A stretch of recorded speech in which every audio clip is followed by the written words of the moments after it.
Hi, excuse the state of me. I've damaged my foot. My daughter's in nursery, and I've taken the time to pamper myself a little bit. So, yes, wet hair. I wanted to make a video about homeschool doubts. So, it's kind of, it's not, it's not what you think. It's not. I don't want to do it. I do want to do it very, very much.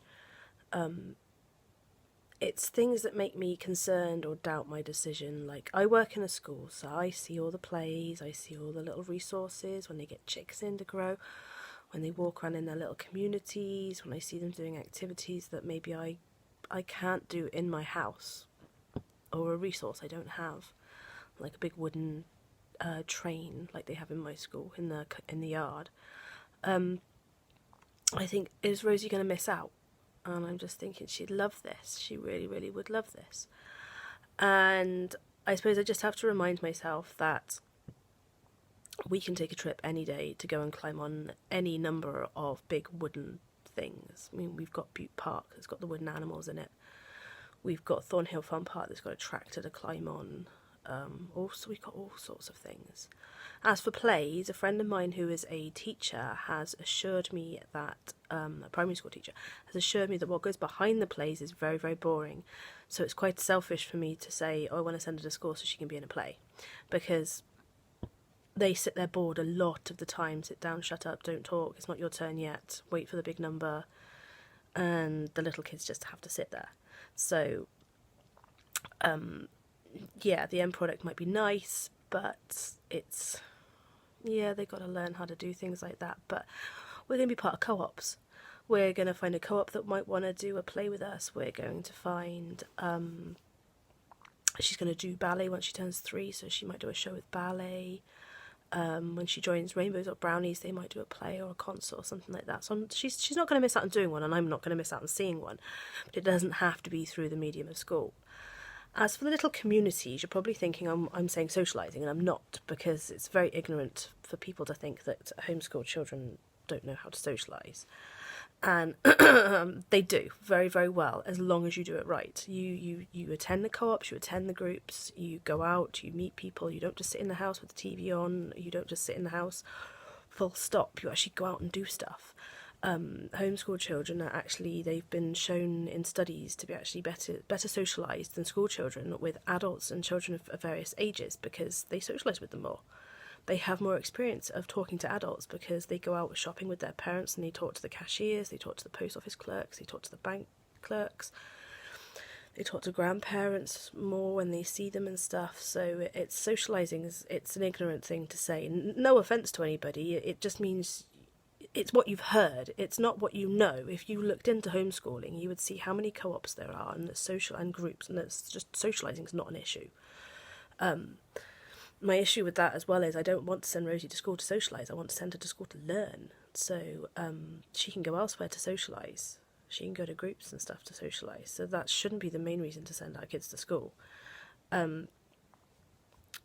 Also, things like when they do their little community projects and whatnot. I see them holding hands, watering the flowers, walking around, and I just have to remember we have a garden. Rosie's going to be responsible for her own pots and her own garden. She's not going to have to take turns. She's going to be watering every day.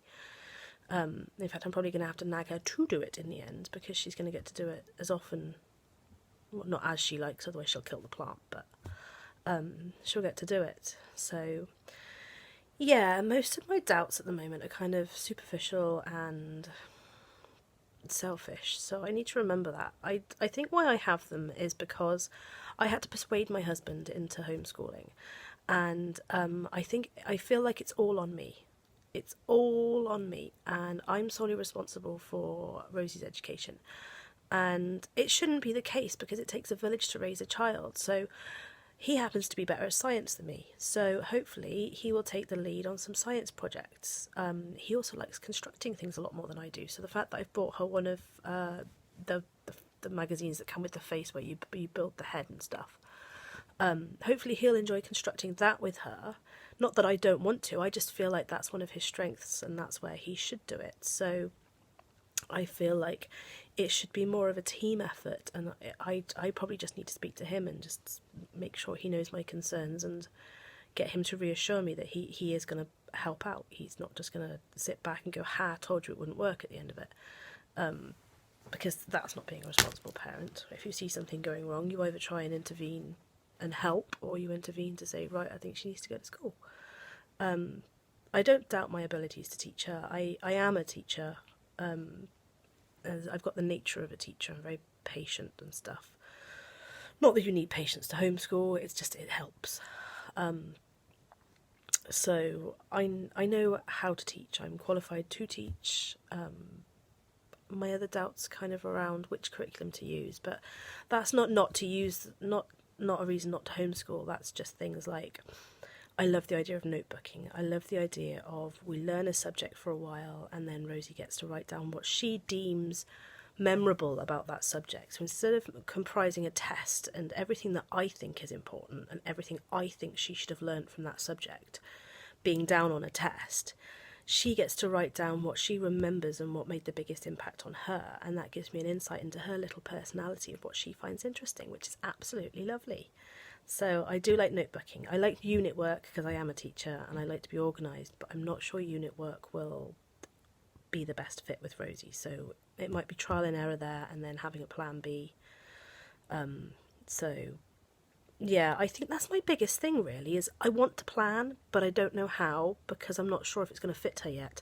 But she's not even 2.5, so trying to plan ahead when not knowing whether it's going to fit her makes me feel like I'm unprepared, whereas if I could plan, I would be more prepared. But I don't think there is any preparing for this until I learn her learning style.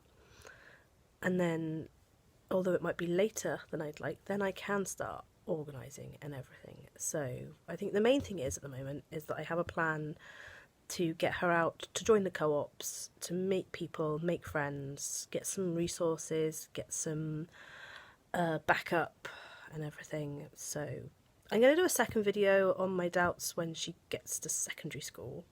I'm having problems at the moment with my medium of filming and everything. I've had to take off the film app off my phone because it's not allowing me to upload anything, and I'm hoping it's going to allow me to upload this video. So it's not got the video at the beginning that I love, that I wish I could keep at the moment, but I'm going to see if I can restore it somehow.